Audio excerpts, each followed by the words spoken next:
حول ولا قوة إلا بالله العلي العظيم. أعوذ بالله من الشيطان اللعين الرجيم. بسم الله الرحمن الرحيم. الحمد لله والصلاة والسلام على رسول الله وعلى آله آل الله لا سيما بقية الله ولعنة الله على أعدائهم أعداء الله من يومنا هذا إلى لقاء الله. أما بعد فقد قال الله: قد أفلح من زكاها وقد خاب من دساها. صلوات پڑھیں گے محمد.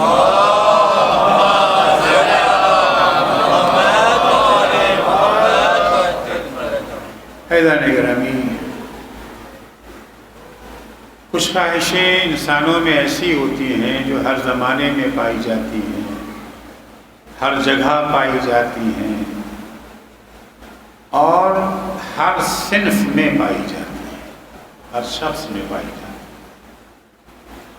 کچھ خواہشیں کسی خاص علاقے سے تعلق رکھتی ہیں، کسی خاص گھرانے سے تعلق رکھتی ہیں، لیکن بعض خواہشیں وہ ہیں جو ہر انسان میں پائی جاتی ہیں. ان خواہشوں کو فطری خواہش کہا جاتا ہے. یہ وہ خواہشیں ہیں جو انسان نے سماج سے نہیں سیکھا ہے، اللہ نے اس کے وجود میں رکھی ہے. انہی خواہشوں میں سے خواہش یہ ہے کہ ہر انسان ترقی چاہتا ہے. کہیں کہ بھی رہنے والا انسان ہو، چاہے متقی و پرہیزگار ہو یا گنہگار ہو، دنیا میں ڈوبا ہوا انسان ہو یا دنیا سے بیزار انسان ہو، ترقی دونوں کو چاہیے. اور اسی ترقی کے لیے انسان رات دن ایک ہی رہتا ہے. یہ ساری بھاگ دوڑ کا ہے کہ نہیں؟ اسکول جا رہے ہیں ترقی کے لیے، جاب پہ جا رہے ہیں ترقی کے لیے، بزنس کر رہے ہیں ترقی کے لیے. اب وہ ترقی کے لیے چاہے صحیح راستہ اپنائیں یا غلط راستہ اپنائیں، پر ہم کوشش سب ترقی کے لیے کرتے ہیں. ترقی ملے یا نہ ملے یہ بھی ہو سکتا ہے نا، ہر ایک کو ترقی مل نہیں جاتی، مگر خواہش اور کوشش یہی ہے کہ ہمیں ترقی ملے. لیکن عزیزو، کوئی چیز بھی حاصل کرنے کے لیے صرف چاہت کافی نہیں ہے. چاہت اور خواہش ضروری ہے، کیونکہ خواہش ہی نہ ہوگی تو پھر انسان کچھ بھی حاصل نہیں کر سکتا. خواہش اور چاہت ضروری ہے مگر کافی نہیں ہے. چاہت کے بعد کوشش ضروری ہے، اور کوشش بھی صحیح سمت میں، صحیح جہت میں، صحیح راستے کو اختیار کر کے اور صحیح اصولوں کی رعایت کرتے ہوئے. اگر آپ کوشش کریں مگر آپ کا راستہ غلط ہے، کوشش کر رہے ہیں مگر سمت غلط ہے، ان اصولوں کی رعایت نہیں کر رہے ہیں جو ترقی کے لیے ضروری ہے، تو ظاہر سی بات ہے آپ لاکھ کوشش کریں ترقی مل نہیں سکتی. اور ترقی کے لیے کوشش کرنے سے پہلے جو چیز ضروری ہے وہ یہ ہے کہ یہ جان لیں کہ ترقی ہے کیا. چاہتے تو ہیں کہ ترقی کریں، مگر کیا انسان کیا حاصل کر لے کے کہا جائے کہ یہ ترقی یافتہ ہو گیا. کیونکہ جب تک یہ معلوم ہی نہ ہو کہ جو چیز ہم حاصل کرنا چاہتے ہیں وہ ہے کیا، تو مجہول چیز حاصل نہیں کی جا سکتی ہے۔ اگر مجہول کے پیچھے جائیں گے تو ہو سکتا ہے وہ گھر لے کے چلے آئیں جو پسند نہیں ہے، جو چاہتے تھے وہ نہ ملی، جو نہیں چاہتے تھے وہ لے کے چلے آئے، کیونکہ پہچانتے نہیں تھے۔ جانتے اگر شیشے اور ہیرے کی تمیز نہیں ہے تو یقیناً ایسے انسان کو ہیرا خریدنے نہیں جانا چاہیے، یا خود پرکھنے کی تمیز ہو یا ایسے کو ساتھ لے کے جائے جو یہ صلاحیت رکھتا ہو۔ تو ترقی کیا ہے؟ مختلف نظریات ہیں ترقی کے سلسلے میں۔ قرآن مجید نے اتفاقاً سب نظریات کو بیان کیا ہے، اور بیان کرنے کے بعد اسے رد بھی کیا ہے۔ بڑا مشہور نظریہ ہے، سب کو اچھا بھی لگتا ہے، ترقی یعنی دولت مل جائے۔ آج ہندوستان میں سب سے بڑا ترقی یافتہ کون ہے؟ وہ مکیش امبانی۔ سیدھا جواب یہی ہوگا نا کہ دولت اگر انسان کی ترقی یعنی دولت، دولت مل گئی یعنی ترقی مل گئی۔ جتنی زیادہ دولت کمائیں گے اتنا ہی زیادہ ترقی یافتہ مانے جائیں گے۔ ایک رائے ہے، بہرحال ایک نظریہ صحیح یا غلط وہ الگ سی وجہ سے عرض کروں گا۔ قرآن مجید نے اس نظریے کو نقل کیا۔ خوب جیسے آج مثال کے طور پر ہندوستان میں جہاں پیسے والے کا تذکرہ ہو سب سے پہلے نام آئے گا مکیش امبانی۔ ایک زمانے میں قارون کا نام آتا تھا۔ سب سے مالدار کون؟ قارون۔ قارون کی دولت مشہور۔ ایک دن قارون کو شوق یہ ہوا کہ نمائش کریں اپنی دولت کی، کیونکہ مالداروں کا ایک شوق یہ بھی ہوتا ہے نا، دولت کی نمائش۔ لباس بھی نمائش کے لیے، گھر بھی نمائش کے لیے۔ میں کہیں بھی چند دنوں پہلے پڑھ رہا تھا کہ مکیش امبانی کی بیوی اب ایک جوتی ایک ہی دفعہ پہنتی، پھر نہیں پہنتی اسے۔ ظاہر بات ہم آپ جوتا پہنتے ہیں کیچڑ سے، گندگی سے، کانٹے سے، اپنے پیر کو بچانے کے لیے، لیکن جو خریدنے کے بعد ایک ہی دفعہ پہنے اس کا مطلب ہے کہ وہاں مقصد یہ نہیں ہے، مقصد وہاں نمائش ہے۔ یہی شوق قارون کے اندر بھی پیدا ہوا۔ اتنا سارا پیسہ جمع چھپا ہوا ہے، دکھاؤ تو لوگوں کو، نمائش تو اس کی ہو۔ قرآن نے اس کہانی کو بیان کیا۔ قرآن کہتا فخرج علی قومہ فی زینتہ، قارون نکلا اپنی دولت کو لے کر کے اپنی قوم کے درمیان دکھاوے کے لیے، نمائش کے لیے۔ اب اس کی دولت کو دیکھ کر کے دو ریئیکشن ہوا، دو رد عمل، دو نظریہ سامنے آیا۔ قرآن نے دونوں کو بیان کیا۔ قال الذین یریدون الحیاۃ الدنیا، قارون کی دولت کی نمائش کو دیکھ کر کے ان لوگوں نے کہا جن کی نگاہ میں سب کچھ یہ دنیا ہی کی زندگی ہے اور بس، اس کے آگے کیوں نہیں سوچتے؟ ان کی ساری سعی و کوشش، ساری ایکٹیویٹیز کاہے کے لیے ہے کہ یہ دنیا آباد ہو جائے، اس دنیا میں انہیں کسی تکلیف کا سامنا نہ کرنا پڑے، اس کے بعد کیا ہوگا اس کو نہیں سوچتے۔ کبھی کبھی اگر تذکرہ آ جاتا ہاں ٹھیک ہے وہاں بھی، لیکن ساری توجہ دنیا کو آباد کرنے میں لگی ہوئی ہے کہ یہاں کہیں پیش نہ آنے پائے۔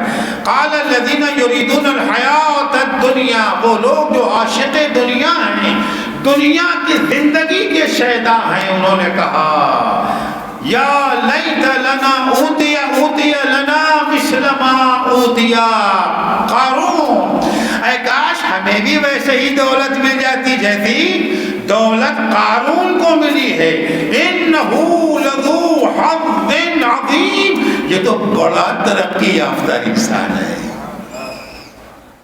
اسے تو اللہ نے بہت بڑا حصہ عطا کیا ہے، لذو حظ عظیم۔ لیکن ایک گروہ اور تھا، وقال الذین اوتوا العلم، وہ لوگ جنہیں اللہ نے دولت علم سے مالا مال کیا تھا، جن کے پاس علم تھا، انہوں نے کیا کہا ویلکم ثواب اللہ خیر لمن آمن وعمل صالحا، ارے پر تم دولت قارون دیکھ کر کے اتنا زیادہ فریفتہ ہو گئے؟ اصل چیز جو ہے انسان کے لیے وہ اللہ سے ملنے والا ثواب ہے جو آخرت میں ملے گا، نہ کہ یہ دولت۔ وَإِلَكُمْ ثَوَابُ اللَّهِ خَيْرٌ، اللہ کا ثواب بہتر ہے کس کے لیے؟ لمن آمنا وعمل صالحا، البتہ ان لوگوں کے لیے جو ایمان لائے ہیں اور عمل صالح کی دولت سے مالا مال ہے۔ وَلَا يُلَقَّاهَا إِلَّا الصَّابِرُونَ، مگر یاد رکھو یہ جو اللہ کا ثواب ہے یہ ہر کس و ناکس کو نہیں ملتا ہے، یہ ان لوگوں کو ملتا ہے جو ایمان کے میدان میں ثابت قدم رہتے ہیں، فقط زبان سے دعویٰ نہیں کرتے ہیں، اپنے عمل سے ثابت بھی کر دیتے ہیں۔ صلوات پڑھیں گے محمد و آل محمد۔ نظریہ یہ ہے کہ دولت مل جائے یہ ہے ترقی۔ اب کیسے بھی دولت ملے، حرام سے حلال سے، اسے کوئی مطلب نہیں ہے، دولت مل جائے یہ ترقی ہے۔ قرآن نے اس نظریے کو قبول نہیں کیا۔ دوسرا نظریہ جو پایا جاتا ہے وہ یہ ہے کہ اگر علمی ڈگریاں آپ کے پاس آ جائیں، تعلیمی ڈگریاں، میں علم کی بات نہیں کر رہا ہوں، ڈگری کی بات کر رہا ہوں، علم اور ہے ڈگری اور ہے۔ علمی ڈگریاں اگر آپ کے پاس آ جائیں تو یہ بہت بڑی ترقی ہے۔ فلاں صاحب نے بیچلر کر لیا، ماسٹر کر لیا، پی ایچ ڈی کر لیا، پوسٹ ڈاکٹریٹ کر لیا، جتنی ڈگریاں دیوار پہ سجتی جائیں اتنا ہی ان کو ترقی یافتہ تصور کیا جاتا ہے۔ اب ابتدائی سے بات ہے کہ اسلام علم کا نہ صرف مخالف ہے بلکہ علم کا سب سے بڑا حامی ہے۔ جو درجہ جو مقام اسلام نے علم کو دیا ہے کسی نے آج تک نہیں دیا۔ آج تک کسی نے علم حاصل کرنے کو فریضہ نہیں قرار دیا، بہت سے بہت آگے بڑھے تو حصول علم کو حق قرار دے دیا۔ ہر انسان کا حق ہے کہ علم حاصل، کیونکہ زمانہ تھا کہ جب انسان کو علم حاصل کرنے کا حق نہیں دیا جاتا تھا۔ ہیومن رائٹ کا چارٹ جو بنا جو انہوں میں تو انہوں نے ایک حق یہ بھی دیا ہے کہ ہر انسان کو علم حاصل کرنے کا حق ہے۔ 1400 سال کے بعد وہ یہاں پہنچے کہ علم حاصل کرنا حق ہے۔ 1400 سال پہلے اسلام کہتا ہے علم حاصل کرنا فریضہ ہے۔ حق اور فریضے کا فرق تو معلوم ہے نا۔ حق اگر کوئی چھوڑ دے تو قابل تعریف ہے۔ کوئی آدمی آیا، مزدور یہاں پر آیا مسجد میں کام کرنے کے لیے، ہفتہ بھر اس نے کام کیا، جب آپ پیسہ دینے لگے، ارے صاحب اللہ کے گھر میں بھی پیسہ دیں گے، کمانے کو تو بہت زندگی پڑی ہے، آپ اس کو کیا کہیں گے؟ تعریف کریں گے اس کے نا؟ اچھا اس نے آ کر کے کام کیا ایک ہفتہ، اس کا حق تھا آپ سے مزدوری لے، اور جو یہاں کی انتظامیہ ہے اس پر فرض تھا کہ اس کی مزدوری ادا کرے۔ وہ جب مانگنے آیا کہ میری مزدوری تو ڈانٹ کے بھگا دیا، شرم نہیں آتی؟ اللہ کے گھر میں بھی مزدوری لوگ، بھاگ جاؤ یہاں سے، آپ کی بھی تعریف کی جائے گی۔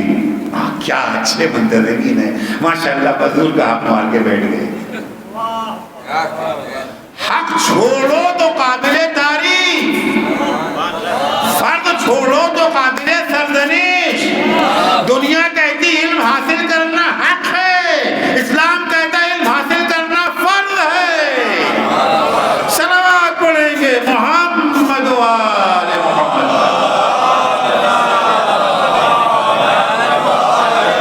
اتنی اہمیت اسلام نے علم کو دی ہے، مگر علم پر مغرور مت ہو جانا۔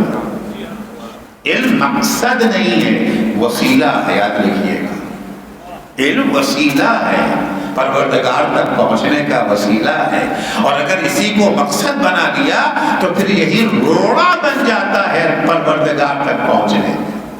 العلم هو الحجاب الاکبر، سب سے بڑا پردہ اللہ اور بندے کے درمیان میں یہی علم بن جاتا ہے۔ بعض مغرور ہو جاتے ہیں اپنی ڈگریوں پر، اپنی ڈگریوں پر مغرور ہو جاتے ہیں۔ سائنسداں کوئی اور ہے، غرور یہ لیے بیٹھے ہیں، غرور یہ لیے بیٹھے ہیں۔ اب دین خدا کا مذاق اڑتا ہے کہ جی یہ سائنسی دور ہے، اس میں دین کی کہاں گنجائش ہے؟ یہ تو سائنسی، اچھا یہ نہیں بتاتے کہ سائنس کا کون سا اصول ہے جو دین کے خلاف ہے، اور سائنس کے کس اصول نے دین کی جگہ لینی ہے وہ تو بتائیے، وہ نہیں بتا پاتے۔ پر قرآن کیا یہ سنیے کہ بعض لوگ انبیاء جب آتے تھے اللہ کی طرف سے پیغام لے کر کے، تو ان کی باتوں کو سننے کے بجائے وہ اپنے تھوڑے سے علم پر مغرور ہو جاتے تھے۔ فَلَمَّا جَاءَتْهُمْ رُسُلُهُمْ بِالْبَيِّنَاتِ، جب ان کے درمیان رسول آشکار دلیلیں لے کر کے آئے، بغیر دلیل کے رسول تو بات کرتا ہی نہیں ہے، کھلی آشکار دلیلیں لے کر کے آئے، تو بجائے اس کے کہ وہ انبیاء کے پیغام کو قبول کرتے، انہوں نے کیا کیا؟ فَرِحُوا بِمَا عِندَهُمْ مِنَ الْعِلْمِ، ان کے پاس جو تھوڑا سا علم تھا اس پر اترانے لگے۔ اب انبیاء کی باتیں سننے کو تیار نہیں ہے۔ ارے مجلس میں جاہل لوگ جائیں، پڑھے لکھے لوگ جا کے کیا کریں گے؟ جاہل جائیں تو جائیں، ہم تو پڑھے لکھے ہیں، ہم تو بی اے ہیں، ہم تو ایم اے ہیں، ہم تو پی ایچ ڈی، ہم تو پوسٹ ڈاکٹریٹ ہیں۔ ٹھیک ہے، مجلس میں بھی ایسے خطبہ کو بلانا چاہیے کہ جن سے کچھ حاصل ہو سکے، وہ ایک الگ سی بحث ہے، لیکن یہ غرور کہ چونکہ ہمارے پاس ڈگریاں ہیں ہم کیوں جائیں؟ فَلَمَّا جَاءَتْهُمْ رُسُلُهُمْ بِالْبَيِّنَاتِ فَرِحُوا بِمَا عِندَهُمْ مِنَ الْعِلْمِ، جب ان کے پاس انبیاء آشکار دلیلیں لے کر کے آئے، ان کی باتوں کو سننے کے بجائے، سمجھنے کے بجائے، وہ اپنے تھوڑے سے علم پر اترانے لگے۔ وَحَاقَ بِهِمْ مَا كَانُوا بِهِ يَسْتَهْزِئُونَ، وہ انبیاء کا مذاق بھی اڑا رہے تھے، دین کا مذاق بھی اڑا رہے تھے، اور جن چیزوں کا مذاق اڑا رہے تھے اسی نے عذاب کی شکل میں ان کا احاطہ کر دیا۔ تو علمی ڈگریوں کو ترقی سمجھنا یہ ترقی نہیں کر دو گی۔ اسلام علم کا مخالف نہیں ہے، لیکن اترانے کی ضرورت نہیں ہے، یہ ترقی نہیں ہے۔ یہ ترقی کا زینہ تو بن سکتا ہے، ترقی کا ذریعہ تو بن سکتا ہے، بن جائے یہ بھی یقینی نہیں ہے۔ تیسری چیز جو ترقی کے نام سے پہچانی جاتی ہے وہ یہ ہے کہ جن کے پاس پاور ہے، جن کے پاس حکومت ہے، جن سے پاس عہدہ ہے، ان سے ہمارا کچھ گٹھ جوڑ ہو جاتا ہے، ان سے کچھ ہمارا کنیکشن ہو جاتا، کچھ رابطہ ہو جاتا، ان سے تعلقات ہمارے بن جاتے ہیں۔ خوب آج کل تو یہ جو ہے سیلفی کا زمانہ ہے نا، کوئی بڑا آدمی آیا فوراً کھڑے ہو گئے، یہ کاہے کے لیے؟ ایک مزدور کے ساتھ بھی کبھی شوق ہوا لینے کا سیلفی؟ کبھی مزدور کے ساتھ بھی سیلفی لینے کا شوق ہوتا ہے؟ نہیں، دکھانے کے لیے کہا ہمارا ان سے رابطہ ہے، یہ بڑے آدمی، یہ وزیر اعظم، یہ فلاں، یہ منتری، یہ صدری، یہ ان سے ہمارا رابطہ ہے۔ رابطے، بڑے لوگوں سے رابطے کو بڑی اہمیت دی جاتی۔ اونٹ بڑا اونچا تھا، لومڑی چھوٹی سی تھی، لومڑی کو شرم آتی تھی نا، اس نے کہا ہم کو بھی اونچا بننا، اس نے کیا کیا؟ اپنی دم کو اونٹ کی دم سے باندھ دیا۔ اب جب اونٹ کھڑا ہوا، جو حشر ان کا ہوا، وہ تو سمجھیے رہے کہ کیا حشر ہونا تھا ان کا۔ آج بہت سے چھوٹے چھوٹے، بہت سے بوڑھے لوگ جو ہیں وہ قداوروں سے اپنا رشتہ قائم کر کے اپنا قد بڑھانا چاہتے اور سمجھتے ہی ترقی ہے، سمجھتے ہی ترقی ہے کیونکہ ہمارا اس سے رشتہ قائم ہوگا۔ قرآن مجید نے اس کو نقل کیا، اب تو قرآن کہتا ہے یہ منافقوں کی پہچان ہے۔ منافقوں کی پہچان بتاتے ہوئے قرآن کا الذین یتخذون الکافرین اولیاء من دون المؤمنین، منافق وہ ہیں جو مومنوں کو چھوڑ کے کافروں سے دوستی کرتے ہیں، کیونکہ مومنوں کے پاس پاور نہیں ہے، اقتدار نہیں ہے۔ مومن بیچارہ کلرک ہے، مومن بیچارہ چپراسی ہے، اور فرما صاحب جو ہیں وہ بڑے عہدے پر ہیں، اس مومن سے دوستی کر کے کیا کریں گے؟ ایک کپ چائے بھی تو نہیں پلائے گا، اسے گھر جائیں گے تو ایک کپ چائے بھی نہیں پلائے گا، گھر میں خود کھانے کو نہیں ہے، ہمیں کیا پوچھے گا؟ یہ ہمارے کس کام کا آئے گا؟ ان سے رابطہ کرو، ان سے دوستی قائم کرو جو صاحب اقتدار نہیں، اگرچہ ملتا وہاں سے بھی کچھ نہیں ہے،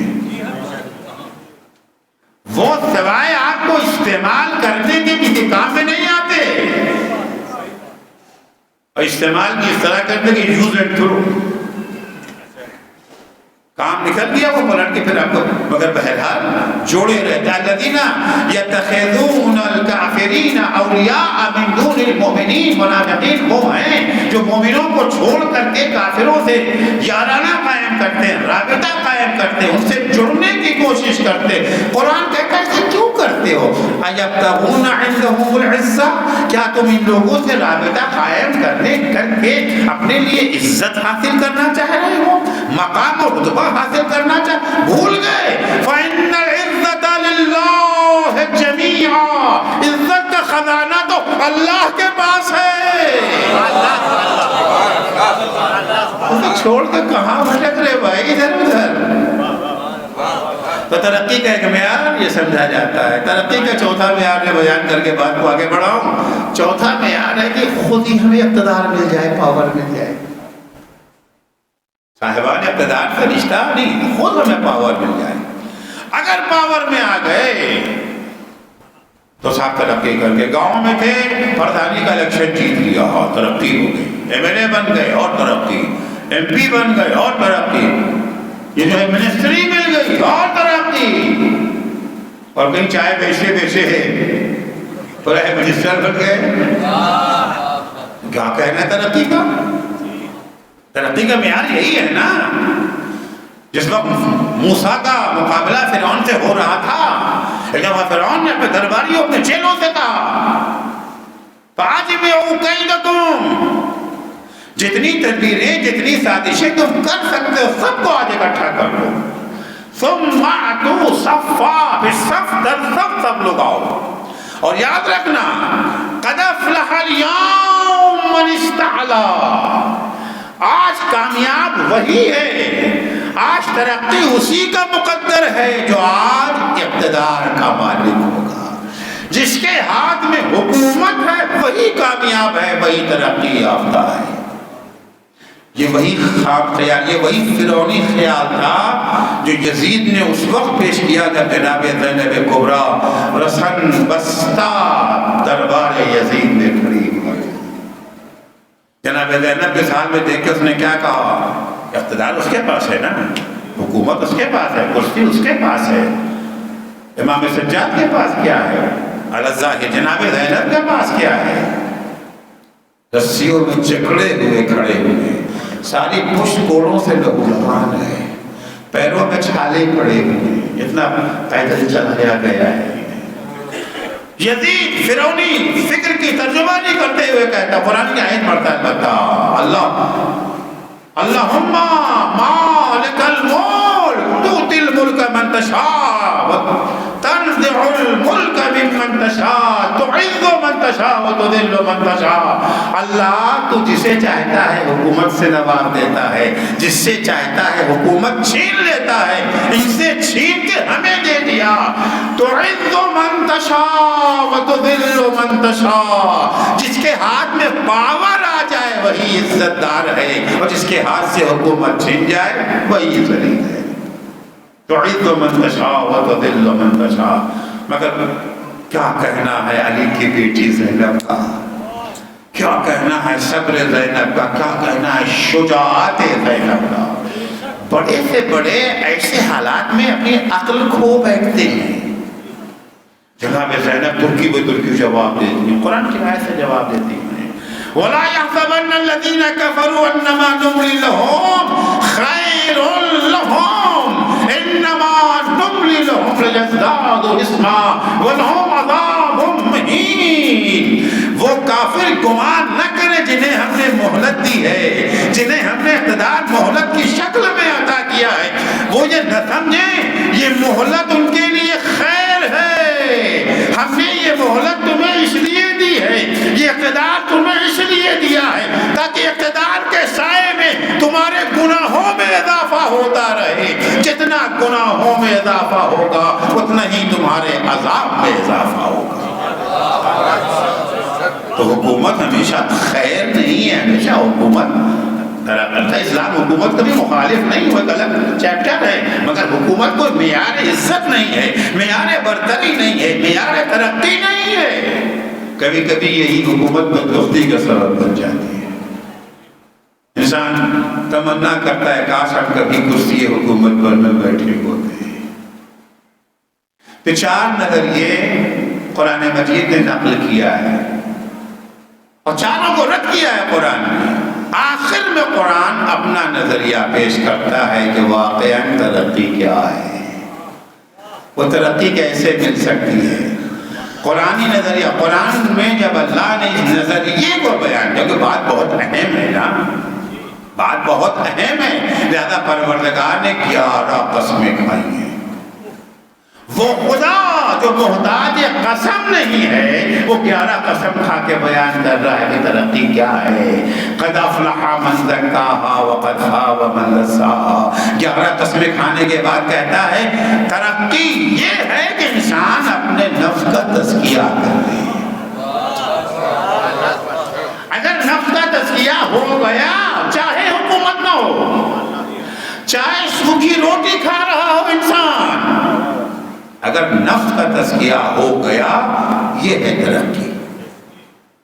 وقد خاب من دساہا، جس نے تزکیہ نفس نہ کیا وہ ناکام ہے، وہ شکست خوردہ ہے، وہ پسماندہ ہے، وہ پچھڑا ہوا ہے۔ کیا چیز ہے تزکیہ؟ ترقی کیا ہے؟ نفس کا تزکیہ۔ تزکیہ نفس کیا ہے؟ لفظ تزکیہ عربی کا لفظ ہے،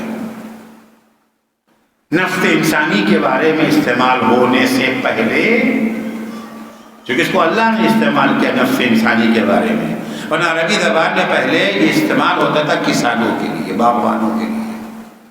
کسان اپنے کھیت میں جو کام کرتا تھا اسے بولتے تھے تزکیہ۔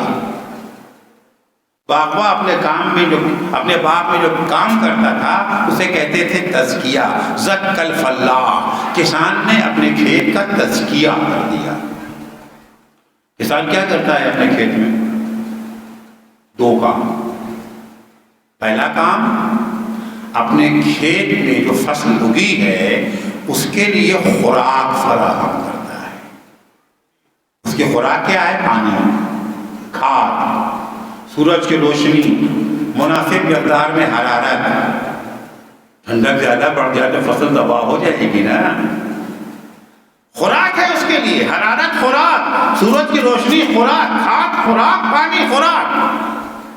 کسان کوشش کرتا ہے اپنی فصل کو خوراک فراہم کرنے کی۔ دوسرا کام کیا کرتا ہے؟ فصل کو بلاؤں سے بچانے کی کوشش کرتا ہے۔ سیب کا باغ ہے، بہت اچھے پھول آئے ہیں، پھل بھی بہت اچھا آیا ہے، پیڑ بھرا ہوا ہے، اچانک کیڑا لگ گیا۔ کیڑا کیا ہے؟ بلا ہے، آفت ہے۔ کسان اگر سوتا رہے، کھاد دے دیا، پانی دے دیا، اس کے بعد کیڑے کی طرف توجہ لے، کیڑے مار دوا نہیں چھڑک رہا ہے لگنے سے پہلے، تو کیا اس کی فصل کامیاب ہوگی؟ برباد ہو جائے گی نا فصل۔ مارکیٹ میں سیب کی کوئی قیمت نہیں ملے گی، کوڑیوں کے بھاؤ بکے گا، یہی ہوگا نا۔ تو ہر کسان 2 کام کرتا ہے، خوراک بھی فراہم کرتا ہے اور بلاؤں سے بچاتا بھی ہے، آفتوں سے بچاتا بھی ہے۔ اگر خوراک فراہم کرے مگر آفتوں سے نہ بچائے، فصل تباہ۔ آفتوں سے بچانے کی تو کوشش کرے، کیڑے مار دوائیں تو چھڑکے، خوراک نہ دے، پانی نہ دے، سچائی نہ کرے، کھاد نہ ڈالے، تب بھی فصل برباد ہو جائے گی۔ یہی لفظ اللہ نے نفس انسانی کے لیے استعمال کیا۔ کامیاب کون ہے؟ ترقی یافتہ کون ہے؟ وہ انسان جو اپنے نفس کا تزکیہ کر لے۔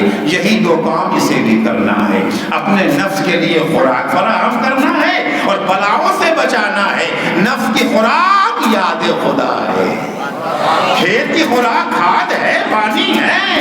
نفس کی خوراک کیا ہے؟ نفس کی خوراک یاد خدا۔ نفس کے لیے بلا کیا ہے؟ گناہ۔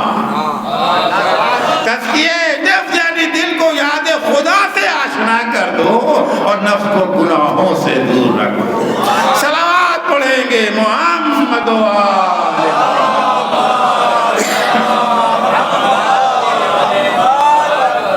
انبیاء اسی کام کے لیے آئے تھے۔ انبیاء آئے تھے، اس کو تزکیہ نفس کا کام تھوڑا مشکل ہے نا، تو مددگار چاہیے تھا، رہنمائی چاہیے تھی۔ اللہ نے انبیاء کو بھیجا کاہے کے لیے؟ تاکہ وہ ہمارے نفسوں کا تزکیہ کریں۔ لقد من اللہ علی المؤمنین اذ بعث فیہم رسولا من انفسہم یتلو علیہم آیاتہ ویزکیہم ویعلمہم الکتاب والحکمہ وَإِن كَانُوا مِن قَبْلُ لَفِي ضَلَالٍ مُبِينٍ۔ یقیناً اللہ کا احسان ہے مومنوں پر کہ انہی میں سے اللہ نے ایک نبی بھیجا جو ان کے سامنے اللہ کی آیتوں کی تلاوت کرتا تھا اور ان کے نفسوں کا تزکیہ کرتا تھا۔ تو نفس کا تزکیہ نفس ہے ترقی۔ جتنا نفس کا تزکیہ کر لیں گے، جتنا دل کو یاد خدا سے آشنا کرا لیں گے، جتنا گناہوں سے نفس کو دور رکھیں گے، اسی تناسب سے ترقی یافتہ کہے جائیں گے، اسی تناسب سے ترقی یافتہ کہے جائیں گے۔ اور عزیزو، جہاں تزکیہ نفس ہوگا، تزکیہ نفس کا نتیجہ ہے، ہر چیز کا نتیجہ ہوتا ہے نا، ہر چیز کے ایک اثر ہوتا ہے۔ تزکیہ نفس کا اثر، تزکیہ نفس کا نتیجہ ہے حسن اخلاق۔ حسن اخلاق، جہاں تزکیہ نفس ہوگا وہاں اخلاقی اقدار پائے جائیں گے۔ جتنا نفس کا تزکیہ ہوگا اتنا ہی اخلاقی۔ ابھی میں نے کیا کہا، انبیاء کاہے کے لیے آئے تھے؟ انبیاء کاہے کے لیے آئے تھے؟ انبیاء ہمارے نفسوں کا تزکیہ کرنے آئے تھے۔ اور دوسری جگہ پر انبیاء کاہے کے لیے آئے ہیں؟ اخلاقی ویلیوز کو پائے تکمیل تک پہنچانے کے لیے آئے ہیں۔ اگر تزکیہ نفس الگ ہے اور حسن اخلاق الگ ہے، پھر تضاد ہو جائے گا نا۔ ایک دفعہ آپ کہتے ہیں نبی آیا ہے تزکیہ نفس کے لیے، پھر کہتے ہیں وہ آیا ہے اخلاق کو پروان چڑھانے کے لیے، دو الگ الگ باتیں ہو گئی نا۔ نہیں، الگ بات نہیں ہے، آیا تزکیہ نفس کے لیے، تزکیہ نفس کے ذریعے سے ہمیں اخلاقی اقدار سے آراستہ کرتا ہے۔ اگر نفس کا تزکیہ ہے تو یہ چیزیں ہمارے اخلاق میں ظاہر ہوں گی، کیونکہ یہ اخلاقی ویلیوز، اخلاقی اقدار جو ہیں اسلام میں ان کی بہت اہمیت ہے۔ اگرچہ ہم لوگوں نے اس کو تھوڑا سا فراموش کر دیا ہے۔ ہم دینداری کے نام پر نماز تو پڑھتے ہیں، روزہ تو رکھتے ہیں، حج تو بجا لاتے ہیں، مجلس و ماتم تو کرتے ہیں، لیکن جہاں حسن اخلاق کی بات آتی ہے، وہی جہاں مجلس کے لیے اکٹھا ہوئے ہیں، فضائل سن کے خوش ہوئے ہیں، مسائل پہ آنسو بہایا، مجلس ختم ہوئی تبرک بٹنے لگتا کہ دیکھیے کتنے حسن اخلاق ہمارے پاس پایا جاتا ہے، دیکھ لیجیے کتنا پایا جاتا ہے، نمونہ ہے۔ قرآن مجید نے جا بجا حسن اخلاق کی تاکید کی ہے، کیونکہ اصل دین یہی ہے، اصل دین یہی ہے۔ مولا کائنات سے جب کسی نے سوال کیا مولا مل استعداد للموت، موت کی تیاری کیسے کریں؟ تیاری سے کیا پڑا؟ مرنے کی نہیں کہ کیسے جو ہے مریں، وہ سیکھنے کی ضرورت تھوڑی ہے، کود جائیے مر جائیے گا، نہیں، مرنے کے بعد اچھی زندگی کٹے اس کی تیاری کیسے ہو سکتی ہے؟ موت تو آنی ہی آنی ہے، تو ہمارے اختیار میں، چاہیں یا نہ چاہیں، چاہیں یا نہ چاہیں، تو اس کی تیاری نہیں کرنا ہے، تیاری کرنا ہے کہ مرنے کے بعد جو ہمارے حالات ہیں وہ کیسے ہوں۔ مولانا نے 3 چیزیں بیان کی تھیں، اداء الفرائض واجتناب المحارم والاجتماع علی المکارم، جو واجبات ہیں انہیں انجام دو، جن چیزوں کو اللہ نے حرام قرار دیا ان سے دوری اختیار کرو، اور اخلاقی اقدار سے اپنے کو آراستہ کرو۔ آپ قرآن مجھے اٹھا کر کے دیکھیں، قرآن جو اخلاقی ہمیں تعلیم دیتا ہے، قرآن ہمیں حکم دیتا ہے کہ ہر ایک کے ساتھ نیکی کرو، ہر ایک کے ساتھ، چاہے مومن ہو یا کافر ہو۔ ایسا نہیں کہ مومنوں کے ساتھ نیکی کرو، کافروں کو تھپڑ مارو۔ ہمارے پاس خیالات اسلام کے نام پر اسلام دشمنوں نے پیش کیا، البتہ وہ اسلام دشمن جو اپنے آگے یہ جو ہے رضوی لگاتا ہے، وہ اسلام دشمن نام کے آگے اور نام سے پہلے سید اور آخر میں رضوی لگاتا ہے، اور کہتا ہے کہ اسلام میں کہتا ہے کافروں کو قتل کرو، کافروں کو مارو. کاش نے قرآن کو واقعا پڑھا ہوتا. قرآن مجید ہر انسان کے ساتھ نیکی کا حکم دیتا ہے، چاہے وہ کافر ہی کیوں نہ ہو. میں سناؤں آپ کو، لا ينهاكم الله عن الذين لم يقاتلوكم في الدين ولم يخرجوكم من دياركم ان تبروهم وتقسطوا اليهم ان الله يحب المقسطين. البتہ کافر دو طرح کے ہیں. ایک کافر وہ ہے جو ہمارے عقائد کو نہیں مانتا. ماننا ضروری نہیں، آزادی ہے، آزادی ہے، انتخاب ہے. آپ نہیں ماننا چاہتے نہ مانیے، زبردستی کوئی آپ کے نہیں منوا سکتا. اگر زبردستی آپ نے اسلام قبول کر لیا، اس اسلام کی کوئی قیمت نہیں ہے، کوئی ویلیو نہیں. اسلام وہی اسلام ہے جس کی بنیاد عقل پر ہو، استدلال پر ہو، دلیل ہو. لالچ اور خوف کے ذریعے اسلام نہیں ہوتا. کافر دو طرح کے، ایک وہ کافر ہے جو اسلام کو نہیں مانتا مگر اسلام سے دشمنی بھی نہیں کرتا، اسلام کو مٹانے کے لیے سازشیں بھی نہیں کرتا، اسلام کو صفحہ ہستی سے مٹا دینے کے لیے کچھ تو خون بھی نہیں کرتا، قتل و غارت بھی نہیں کرتا، مسلمانوں کو بے جرم و خطا ان کے گھروں سے نکال کے باہر بھی نہیں کرتا. ٹھیک ہے آپ مسلمان ہیں، ہم کافر ہیں، آپ اللہ کو مانتے ہیں، ہم نہیں مانتے، آپ اپنی جگہ ہم اپنی جگہ، لکم دینکم ولی دین. اسلام بھی اس کا قائل ہے نا. مگر تو وہ کافر جو اسلام کو مٹانے کے لیے جنگ کا بازار گرم نہیں کرتا، مسلمانوں کا خون نہیں بہاتا، بے گناہ مسلمانوں کو ان کے گھروں سے نہیں نکالتا، اللہ کہتا ہے کہ اللہ تمہیں ان کافروں کے ساتھ نیکی کرنے سے منع نہیں کرتا، ان کے ساتھ عدل و انصاف کرنے کا اللہ تمہیں حکم دیتا ہے. ان اللہ یحب المقسطین، اللہ کافروں کے ساتھ بھی عدل کرنے والوں کو دوست رکھتا ہے. تو نیکی سب کے لیے ہے. ذہن اگر کسی نے ذہن میں ڈال تو نکال دیجیے. مسلمان کے لیے بھی نیکی، کافر مسلمان بھوکا ہے کھانا کھلاؤ، کافر بھوکا ہے تو نہ کھلاؤ. پیغمبر اکرم صلی اللہ علیہ وآلہ وسلم فرماتے ہیں من مات شبانا وجارہ جائع فلیس بمسلم.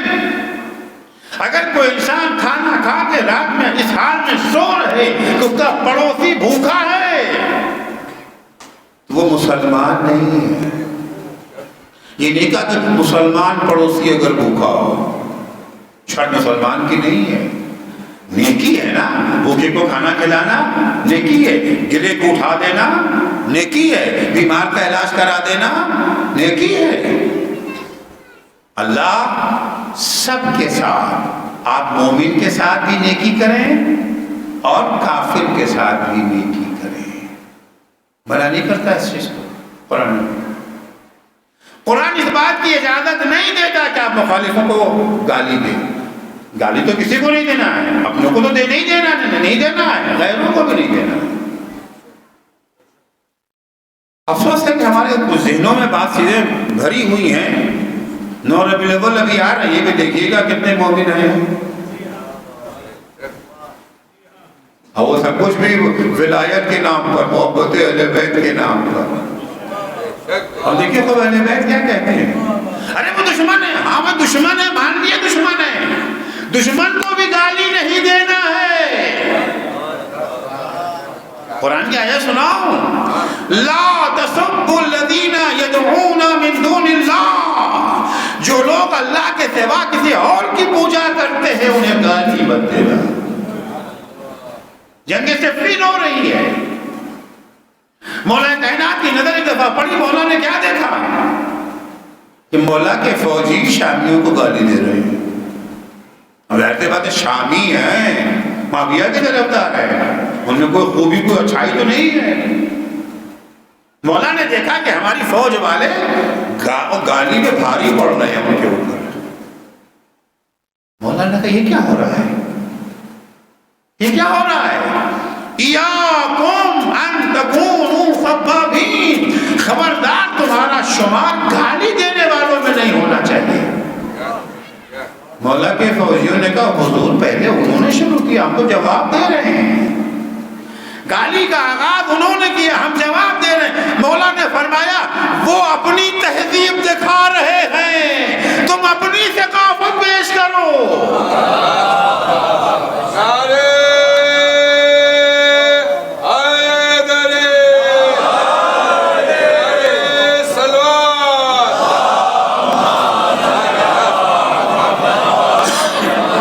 یہ اسلام کا اخلاق ہے، یہ اخلاق ہے اسلام کا۔ آج نہیں کہا اسلام نے کہ اب چونکہ اسلام کے خلاف زیادہ پروپیگنڈا ہو گیا اس لیے مولوی امت نے مجبور ہو کر کے کچھ دین میں ترمیم کر دیا۔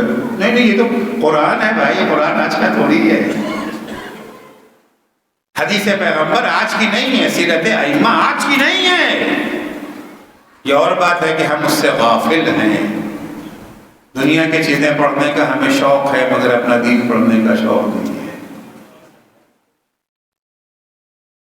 اسلام اچھا ظاہر سی بات ہے دوسرے مذہب والوں سے بحث تو ہو ہی جاتی ہے، ہوتا ہے نا، کبھی کبھی وہی چھیڑخانی کر دیتے ہیں، ہم نہ بھی چاہیں تو ادھر سے چھیڑخانی ہو جاتی ہے، خاص طور سے ہمشیوں کے ساتھ تو ہوتا ہی ہے، چھیڑخانی ہو جاتی ہے۔ جی وہ آپ کیا بتا کیا ہوتا ہے نا، جی آپ کے وہ فلاں کیا ہوتا ہے، اچھا ہم اگر سوال کر دیں تو بہت برا لگتا ہے۔ بحث اسلام بحث سے بھاگتا نہیں، اسلام اپنے غیروں سے بحث کرنے سے بھاگتا نہیں ہے۔ اچھا جب بھی بحث ہوتی ہے تو تھوڑا گرما گرمی ہونے لگتی ہے عام طور سے، اور پھر اخلاقی حدود سے تجاوز ہونے لگتا ہے۔ قرآن مجید کہتا ہے یا تو بحث مت کرو، پہلے اپنے کو پرکھ لو کتنے پانی میں ہو، اگر اپنے کو قابو میں رکھ سکتے ہو تو بحث کے میدان میں ہو۔ جب بحث کرتے ہو تو ہمیشہ اچھے لب و لہجے میں بحث کرو، اچھے الفاظ انتخاب کرو، اچھا انداز۔ لا تجادلوا اہل الکتاب الا باللتی ہی احسن۔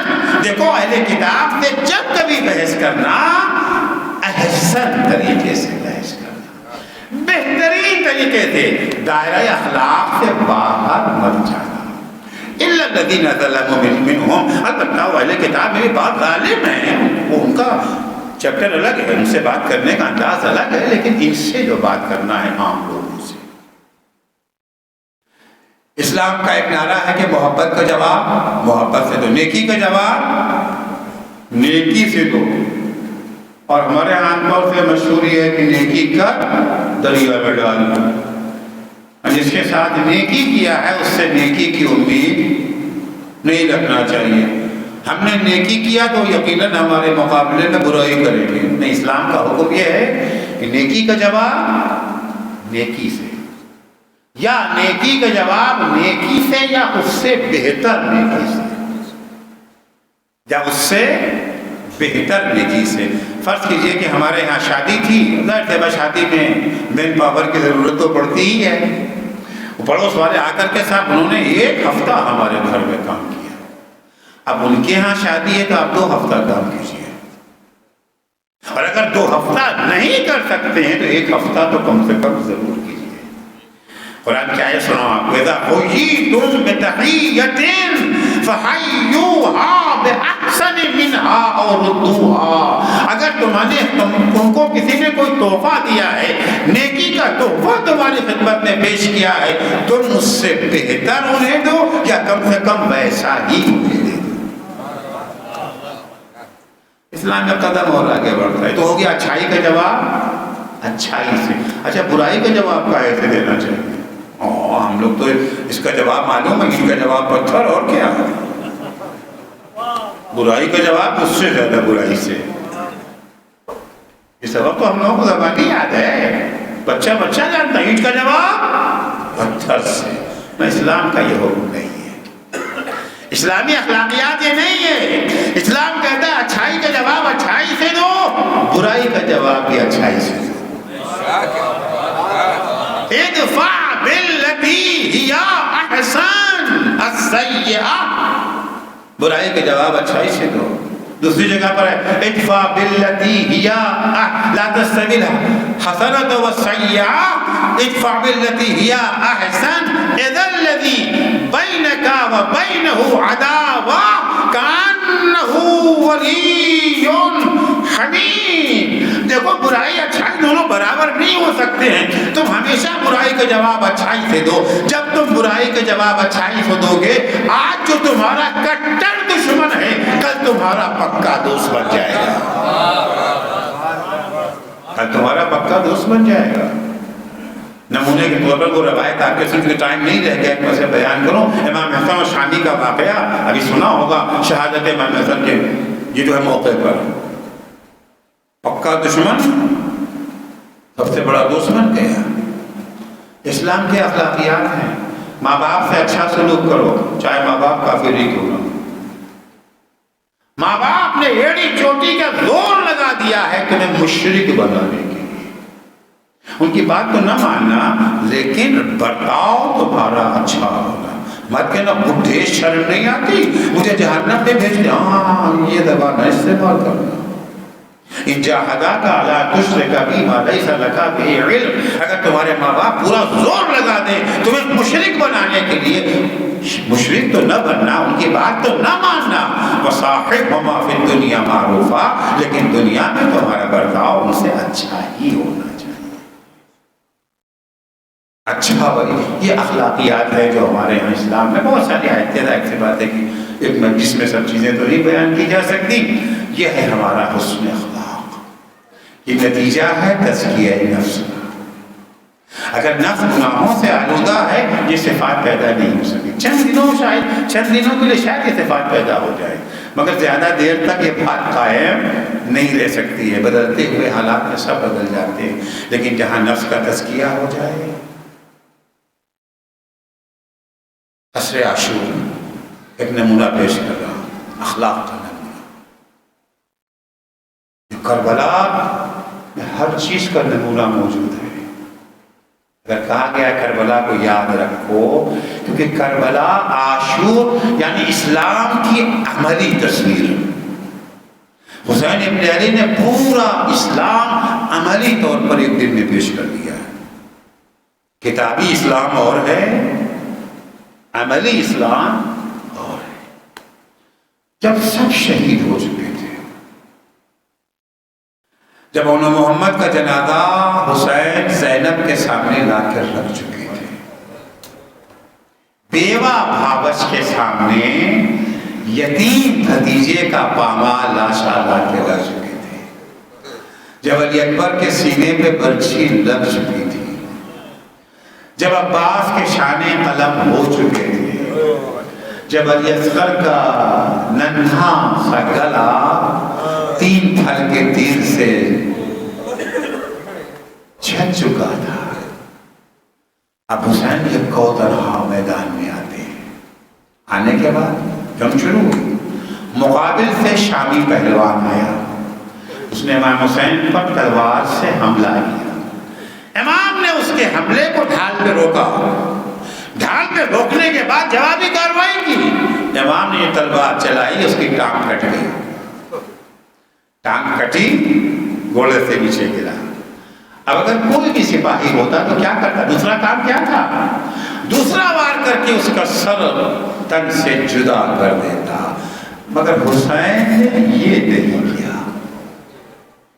امام حسین گھوڑے سے اترے، اسے سہارا دے کر کے امام حسین نے کھڑا کیا، بھائی میں تمہاری کیا مدد کر سکتا ہوں؟ کس سے کہہ رہے ہیں؟ یہ وہ ہیں جنہوں نے حسین کے شیرخان پہ رحم نہیں کیا، ان سے کہہ رہے ہیں بھائی میں تمہاری کیا مدد کر سکتا ہوں؟ وہ کہتا ہے مولا میرے قبیلے والوں سے کہیے مجھے آ کر کے لے جائے۔ امام نے آواز دی قبیلے والوں کو آؤ اپنے ساتھی کو لے کر کے جاؤ۔ یہ ہے اسلام کا اخلاق جس کا نمونہ حسین ابن علی نے کربلا میں پیش کیا۔ ایسا نمونہ پیش کرنے سے تاریخ عاجز ہے۔ یہ تزکیہ اس کا عمل ہے جو تزکیہ نفس کی معراج پر فائز تھا۔ تزکیہ نفس کی بنا، یہ تزکیہ نفس انسان کے اندر وہ قوت پیدا کر دیتا ہے کہ بڑے سے بڑا ظالم ستمگر جب موجود ہو، مگر تزکیہ نفس کیے ہوا انسان اس کے آگے جھکنے کو تیار نہیں ہوتا، ہر مصیبت کو برداشت کر لیتا ہے۔ یہ تزکیہ نفس کا جوہر تھا جو زینب کبریٰ نے شام میں دکھایا ہے، جس کے آگے یزید جیسے جابر کو گھٹنا ٹیکنا پڑا اور اہل بیت اطہار کو آزاد کرنے پر مجبور ہونا پڑا، ورنہ نہ جانے اہل بیت کب تک قید ستم میں رہتے۔ یہ اہل بیت کے تزکیہ نفس کے نتیجے میں ثبات قدم کا اثر تھا کہ شام جو مرکز تھا یزید کا وہی انقلاب آنے لگا، اور مجبور ہوا کہ اگر کچھ دن اور اہل بیت شام میں رہ گئے تو یزید کا تختہ پلٹ جائے گا۔ آسانی سے اس نے رہائی نہیں دی ہے۔ اہل بیت اطہار قید سے چھوٹ کے شام سے روانہ ہوتے ہیں، کربلا ہے، 3 دن کربلا میں حسین کا غم منانے کے بعد مدینے کا رخ کیا۔ عزیزو، جب مدینہ قریب آ گیا اور مدینے کی دیواریں نظر آنے لگی، بیویوں کی نگاہیں جیسے ہی مدینے کی دیواروں پہ پڑی ان کے دل بھر آئے، آنکھوں سے آنسو کی جھڑی لگی، ساری یادیں پھر سے تازہ ہو گئی۔ ایک دفعہ جناب ام کلثوم مدینے کو خطاب کر کے کہتی ہیں، مدینہ تو جدنا لا تنولینا فبالحسرات والاحزان جئنا، اے نانا کے مدینے اب ہمیں قبول مت کرنا، کیونکہ ہم اپنے ساتھ غم و اندوہ لے کے آئے ہیں۔ خرجنا من کے بالحلین جمعا رجعنا لا رجال ولا برینا، اے نانا کے مدینے، ہم جب مدینے سے نکلے تھے ہمارے آغوش میں اصغر بھی تھا، ہمارے ہمراہ علی اکبر بھی تھا، میرا شیر تھا بھیا عباس، میرا بھتیجا قاسم، اب جب پلٹ کے آئے ہیں لا رجال ولا برینا، اپنا ننا شیر خان اصغر باقی بچا، نہ جوان رانا علی اکبر۔ اس کے بعد بی بی فاطمہ زہرا کو خطاب کر کے کہتے، افاتح لو نظرت الى السبایا بناتک فی البلاد مشددین، اما اگر آپ دیکھتی کہ آپ کی بیٹیوں کو کس طرح سے اسیر کر کے در بدر پھرایا جا رہا ہے، پیغمبر کو خطاب کرتی ہیں، الا یا جدنا الا یا جدنا قتل حسینا فلم یرعوا جناب اللہ فینا، اے اللہ کے نبی، آپ کے حسین کو قتل کر دیا گیا، حکم خدا کا پاس و لحاظ میں نہیں رکھا گیا۔ اے اللہ کے نبی، آپ کی بیٹیوں کو زبردستی بے محملوں کا جامع اونٹوں پہ بٹھال کے در بدر پھرایا گیا۔ اجرکم اللہ، مدینہ قریب آ گیا ہے۔ امام سجاد نے کہا ابھی ہم مدینے میں داخل نہیں ہوں گے، خیمے یہی نصب کیا جائیں۔ قافلہ روکا گیا، خیمے نصب ہو گئے۔ بشیر بن جزلن جو قافلے کے ساتھ تھا، اس سے امام نے کہا بشیر تیرا باپ شاعر تھا، کیا تو بھی شعر کہہ دیتا ہے؟ ہاں مولا میں بھی شعر کہہ دیتا ہوں، تو بشیر مدینے میں جا اور ہماری واپسی کی خبر کر دے۔ بشیر آیا مدینے میں، آنے کے بعد بشیر نے ایک شعر پڑھا، یا اہل یثرب لا مقام لکم بہا، اے یثرب والو، اے مدینے والو، اب مدینہ رہنے کی جگہ نہیں۔ کیوں؟ قتل الحسین فاطمعی مدران، ارے جو جانے مدینہ حسین تھا اسے مارا گیا، اسی لیے تو میری آنکھوں سے آنسو جاری ہے۔ کس طرح سے مارا گیا؟ والجسم منہ بکربلاء مدرج والرأس منہ علی القناة یدار، اس طرح سے مارا گیا، اس کا جسم خون میں غلطا زمین کربلا پہ پڑا رہ گیا، اور سر نو کے نہضہ پر شہر بشہر بشیر کہتا ہے جیسے ہی میں نے یہ اشعار پڑھے یہ آواز مدینے میں گونجی، مدینے کا کوئی ایسا گھر نہ بچا جہاں سے سر و سینہ پوجتے ہوئے مرد و زن گھر سے باہر نہ نکلے ہوں۔ ایسا حزن و علم میں نے زندگی میں کبھی نہیں دیکھا تھا، ہر طرف سے واہ حسینہ کی صدائیں۔ لوگوں نے آگے مجھ سے پوچھا آخر تو کون ہے، کیا کہہ رہا ہے؟ کہ میں امام سجاد کا قافی بشیر ہوں۔ امام سجاد اہل حرم کے ساتھ واپس آ چکے ہیں، مدینے سے باہر پڑاؤ ڈالا۔ کمت میں نے اتنا کہا تھا، لوگوں نے مجھے چھوڑا، سب کے سب چوک در چوک مدینے سے باہر جانے لگے۔ لوگ جب اغیار کا یہ عالم ہے، غیروں کا یہ عالم ہے، تو گھر والوں کا عالم کیا رہا ہوگا؟ ام سلمہ کا کیا عالم ہوگا؟ ام برین کا کیا عالم ہوگا؟ محمد حنفیہ کا کیا عالم ہوگا؟ بیمار بیٹی سہرا کا کیا عالم ہوگا؟ سب لوگ مدینے سے باہر۔ محمد حنفیہ کی نظر جب امام سجاد پہ پڑی، ایک دفعہ فرماتے ہیں یا ابن اخی این اخی این ثمرۃ فؤادی، بیٹا سجاد یہ بتاؤ میرا بھیا حسین کہاں ہے، میرا بیوہ دل کہاں ہے؟ امام سجاد فرماتے ہیں یا جیتوں کا یتیمہ، اے چچا ہم یتیم ہو گئے۔